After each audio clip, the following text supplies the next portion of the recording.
brief preliminary commentary on the decision of the Supreme Court, particularly also looking at the posture of the politicians and their commentaries when decisions don't go in their favor. Some of the judges, they actually pinpoint them, name them, and try to, as it were, pit them against the public. So as you can see, I had mentioned in the removal process, some of the judges sitting in the removal process, at least one is here. And then the removal process, the issues that have gone to court, some of the judges who have also, dismissed some applications by, in the process are also here. And somehow, all those people have held for the Matunyindam. Of course, with the exception of Justice Poorman, who dissents. And we should get to know his reasons why he dissents. Good morning to your distinguished panel and to all your viewers. I think that this case, it is not the details that matter with respect to my learned colleagues, even though I'm not a lawyer, I'll call them that.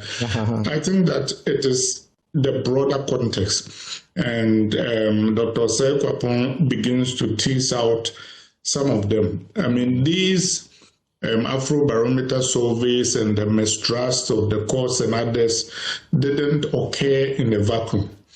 And it is not just the courts. There is a perception that our institutions, including the police and others, are very political, and that when you are in power, it seems that a lot more things seem to go your way. I think that what happened, the thing that gladdens my heart is that it is a victory for the courts, to the extent that the NDC said there is a need to rebalance the courts or reset the posture of the court. I think this shows that maybe tentatively we are heading in the right direction, because since in the history, but the judges who sat on this, who was appointed by the current regime, I need to check again. They are all from the Akufo-Addo appointments.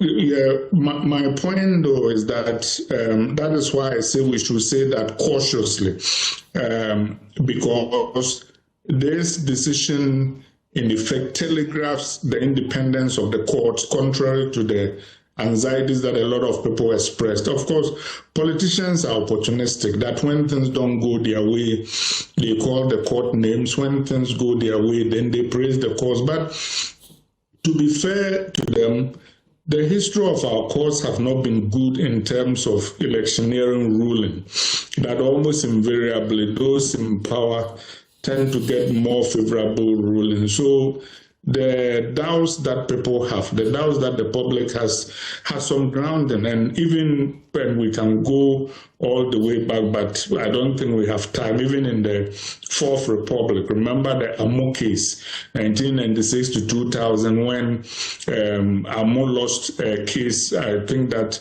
Ayawa Sowogon or something like that, and took it to court, and the case took 4 years, and then just before the term ended, the court came back to say that he had won. I mean, such things are blatantly political, and not only that, which is why I said this is not just about the courts.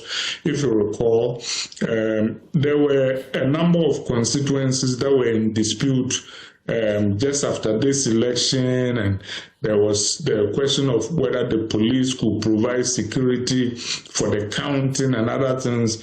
It may have been that the excuses were genuine, but a lot of people saw through it and were suspecting that maybe the political winds were beginning to blow in the ranks of the police. So I think that this decision, I think the details are being argued there by the lawyers very well, but I think to Dr. Sekwapon's point, the anxieties of the public and their mistrust have grounding, and particularly if the MPP people are going to be honest, when you look at the kind of things that happened in the last 8 years and how the Supreme Court seemed to respond to certain people's concerns with alacrity.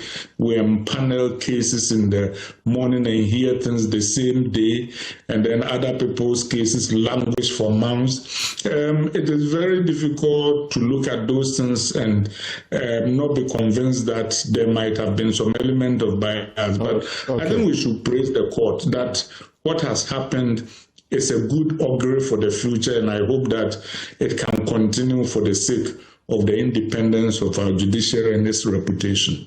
Thank you very much. So I return to Fatih.